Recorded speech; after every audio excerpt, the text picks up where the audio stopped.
कि बताइए कानून को नुकसान पहुंचा रहा है। कहा गया कि देखिए हम आपके मूल सिद्धांतों की रक्षा करने के लिए बैठे हैं, तो डिराइव करके कुछ नया बना देंगे तो हम उसके लिए नहीं बैठे। तो तलाक के बिद्दत बाद में डिराइव था, तलाक के हसन और तलाक के अहसन यानी जो 90 महीने का गैप था हम उसे नहीं खत्म कर रहे, लेकिन जो इंस्टेंट धड़धड़ा के आप तलाक दे देते थे गुस्सा में आके, हम उसे खत्म कर रहे हैं। कहा गया किस आर्टिकल का उल्लंघन है? कहा गया कि आर्टिकल 21 संविधान में 13 का तो अधिकार है कि खत्म कर सके, आर्टिकल लिख भी नहीं खाली आर्टिकल 13।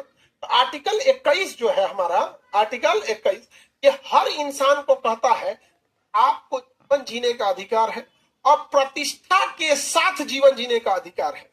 तो सुप्रीम कोर्ट ने कहा कि गुस्सा में आके धड़धड़ा के तलाक दे देते हैं, जीवन जीने का अधिकार तो रहता है लेकिन प्रतिष्ठा खत्म हो जाती है, पर्सनल डिग्निटी खत्म हो जाती है, इसलिए इसका उल्लंघन कर रहा है। अतः किसी अधिकार का उल्लंघन करेगा तो हम आर्टिकल 13 के तहत अल्पीकरण को उसे खत्म कर देंगे।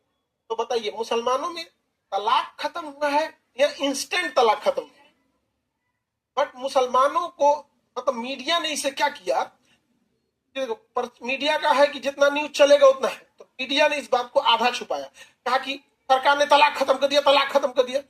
नहीं खत्म, इंस्टेंट।